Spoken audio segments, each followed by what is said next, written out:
in a cell. Shame! Because that's what's been the case for David.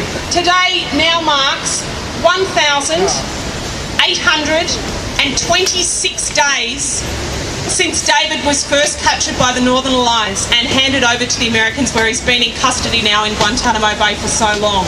Shame, Johnny Howard! We've heard from others all about the treatment of people in Guantanamo Bay, and of course we've got Mumdu who've been here who can talk firsthand about what that experience has been like. That's what David's been doing for the last 5 years. And one of the people that in my political life has given me true inspiration is David's father, Terry Hicks.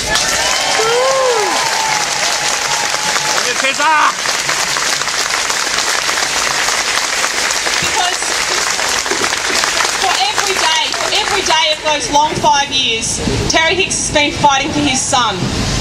He's been coming to Parliament. He came as my guest to Parliament on a number of occasions.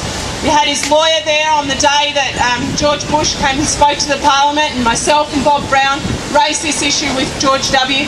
Bob actually shook hands with him.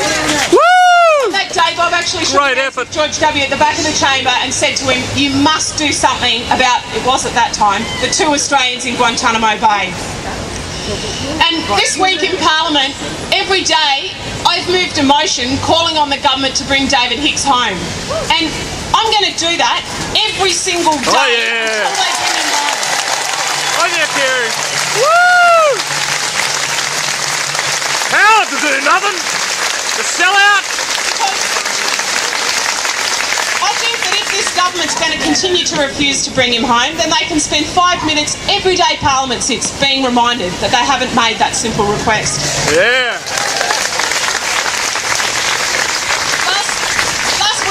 Introduced a private member's bill into the Parliament on behalf of the Greens with myself and Bob Brown, and what that bill sought to do is perhaps something you don't all realise, but you know the military commissions in the US that were found to be unconstitutional by the Supreme Court?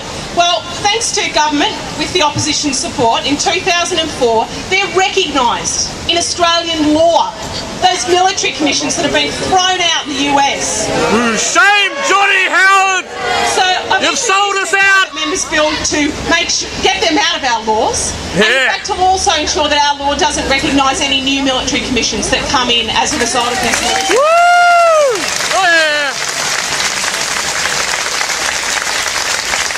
On Thursday in Parliament, I tried to get the government to send it off to a committee so we could talk about this issue. And you know what the Minister for Justice said? He said, "Oh, we've talked about that before. We don't even need to look at that," and they refused to send it off to a committee. But we'll keep fighting. We'll do everything that we can do in Parliament. I think my colleague Bob Brown was the first person who mentioned David Hicks in Parliament many years ago, and we'll continue to do what we can in Parliament. But we're only going to have success in this if we all work together, and that's why it's great that so many people are here today. Now, it might sound strange, but I am actually optimistic that we are able to achieve change on this one. I think if we keep up the pressure with the thousands of other people around this country who are speaking out on this issue today, attending rallies, writing to their local members, talk to all those coalition backbenchers, they need to hear it from you. If we keep up this pressure, I reckon we can have David Hicks home before the next election. And it's only going to happen if we make John Howard do it, because it's an electoral liability for him not to do it. Now, he's already shown us that he's not going to do it on the basis of compassion. He's not going to do it on the basis of humanity.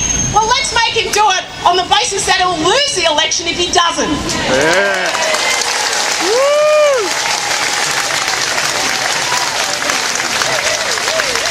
So I reckon we can do that. We've all got to work together. So I really encourage people, when you head off from here, we'll keep doing, the Greens will keep doing what we can in Parliament, but we need to make sure that all of you go and talk to your friends, your colleagues, your neighbours, your workmates, and make sure they talk to all those coalition backbenchers who are starting to feel really uncomfortable about this.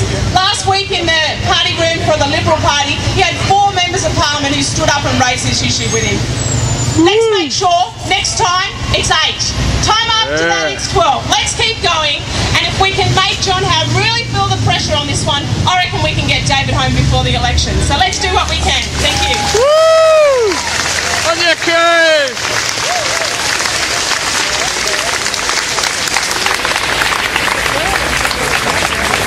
Thanks, Kerry. And on Terry Hicks has sent me us all here a statement to read out at today's rally. I'd like to read it out now. He writes, David was born in Elizabeth, South Australia in 1975. He worked as a jackaroo in the Northern Territory and studied at the Catherine Rural College, after which he went to Japan to train racehorses. Worried by the reported massacres in Kosovo in 1999, David travelled to Yugoslavia, but arrived after the fighting was over. He then went to Pakistan to study at various theological colleges. He travelled to Afghanistan and after some months decided to return to Australia. At the Pakistan border, he was released. He realised he had left his passport behind and returned in a taxi to retrieve it. The taxi driver had a cousin connected with the Northern Alliance, and David was captured by them as he left the taxi. A few weeks later, the Northern Alliance sold David to the Americans, who had just invaded Afghanistan. After some weeks of brutal interrogation, David was flown to Guantanamo Bay, where he has now been held for 5 years. There are currently no charges against David. He has not breached any international law, nor Australian nor Afghan law. In the 5 years that David has been held prisoner, no evidence of any wrongdoing has been shown. This is not a man who should be continue to be in detention. Just like the other prisoners who are currently being held in Guantanamo Bay, there are 435 people in David's position, and like Terry Hicks, we too will fight on to ensure that those people are released and Guantanamo and all offshore prisons are shut down. Manufactured terror! To let everyone know and make sure this fight continues into the new year so we might have David home by the next election as Kerry has forecast. On Thursday, January the 11th at 12 p.m. here, there will be a rally to mark 5 years since David was actually transferred to Guantanamo Bay. So David has actually been held for longer than 5 years now since he was captured in Afghanistan. So that rally on January 11th at 12 p.m. here is to mark 5 years in Guantanamo Bay. I'd now like to introduce someone who knows firsthand the kind of justice that this government metes out. Mamdouh Habib was held captive in Pakistan, Egypt, Afghanistan and Guantanamo Bay, with the Australian government the whole time refusing to lobby for his release, a story we know now very well. The Australian government said, and I quote, he was associating with some of the world's most brutal terrorists, and on that basis he would not be released and brought back to Australia. Mamdouh was brought back to Australia, was not charged and was released in January of 2005.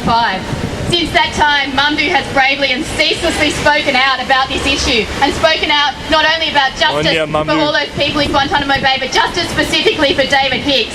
The tireless work of Mamdouh is something that I find completely inspiring and something that shows us that is our solidarity and our solidarity against the Howard government that will bring this horrible regime and Howard's horrible plans both nationally and internationally to an end. I'd now like to welcome Mamdouh to talk.